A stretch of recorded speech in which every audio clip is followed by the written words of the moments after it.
Bonjour à toutes et à tous et bienvenue pour cette nouvelle vidéo un peu particulière. Et oui, aujourd'hui nous fêtons nos 100 abonnés sur YouTube et nous tenions à vous en remercier. Donc, merci. Dure journée. Voilà, bien bossé, bon la petite Apéro. bière.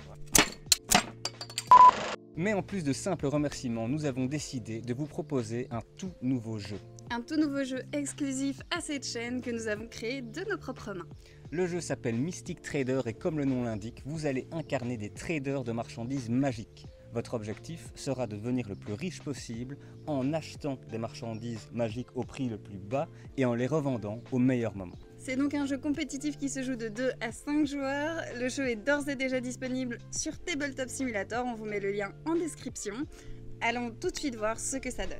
Expliquons les règles de Mystic Market. Tout d'abord, parcourons le plateau de jeu. Chaque joueur va se placer devant une colonne de marchandises magiques représentée par les icônes juste ici.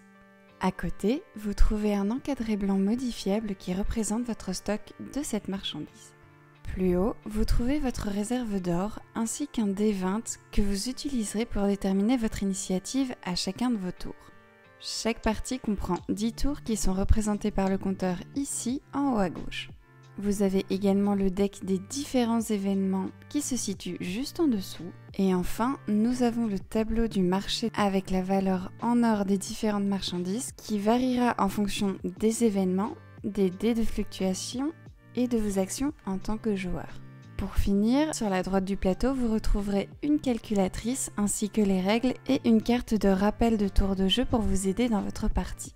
Au début de la partie, chaque joueur va commencer avec 100 pièces d'or et peut répartir 10 marchandises comme il le souhaite dans ses différents stocks. La valeur de chaque item du tableau des marchés de marchandises est de 20 pièces d'or et ensuite on mélange la pioche des événements.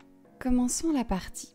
Un tour de jeu comprend 4 phases. La phase de fluctuation du marché, la phase d'événement, l'initiative et enfin la phase de transaction.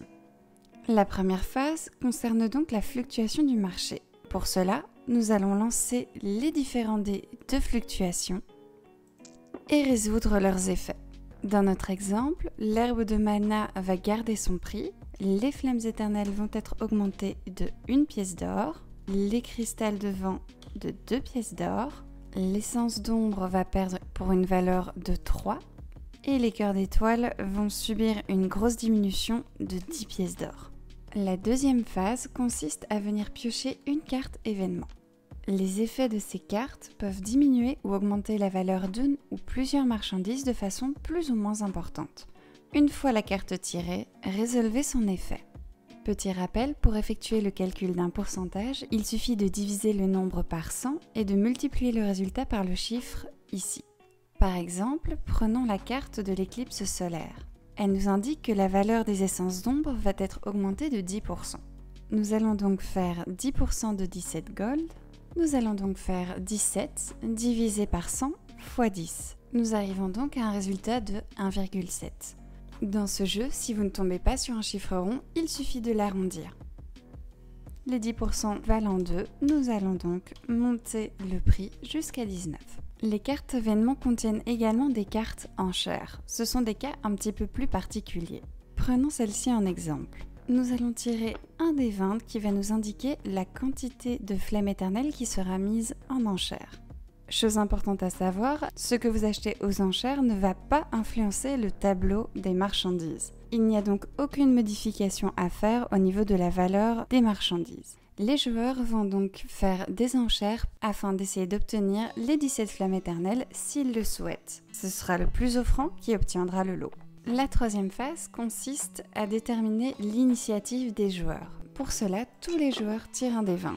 L'ordre des joueurs s'établit dans l'ordre décroissant. C'est donc le joueur qui obtient le plus grand nombre qui va commencer. Dans le cas où 2 joueurs tirent la même valeur sur leur dé, les 2 relanceront leur dé 20 afin de départager leur ordre.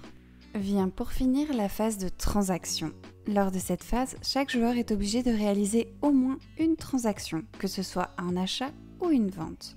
Petite précision, il n'est pas possible pour un même joueur d'acheter et de vendre la même marchandise au même tour. Lors de cette phase, le joueur va donc désigner les marchandises qu'il souhaite vendre ou acheter. Si une marchandise est achetée, le stock de cette marchandise dans le marché sera donc plus rare, ce qui va augmenter sa valeur sur le tableau du marché. A l'inverse, vendre une marchandise diminuera sa valeur sur le tableau. Si la valeur d'une des ressources atteint la valeur de 0 pièce d'or sur le tableau du marché, la marchandise est retirée définitivement du marché pour la partie. Les joueurs vont donc faire leur phase de transaction à tour de rôle dans l'ordre désigné par l'initiative et nous allons répéter ces différentes phases pendant 9 tours. Le 10e et dernier tour est un petit peu particulier. Pour celui-ci, nous allons faire la phase de fluctuation ainsi que la phase événement. Ensuite, nous allons geler les prix sur le tableau du marché. Tous les joueurs vont vendre le reste de leurs marchandises et le trader qui aura le plus d'or remportera la partie. Voici donc le tout premier jeu que nous avons créé pour vous remercier. Ça nous ferait vraiment super plaisir de connaître vos avis, qu'ils soient positifs ou négatifs, et aussi de connaître vos idées pour améliorer potentiellement notre jeu. Notre prochain objectif est donc le seuil de 200 abonnés sur YouTube où nous allons créer un nouveau jeu. Si vous avez des envies particulières ou des idées pour ce nouveau jeu, n'hésitez pas à les mettre en commentaire de cette vidéo. Sur ce, on vous fait plein de bisous les petits potes et à très vite.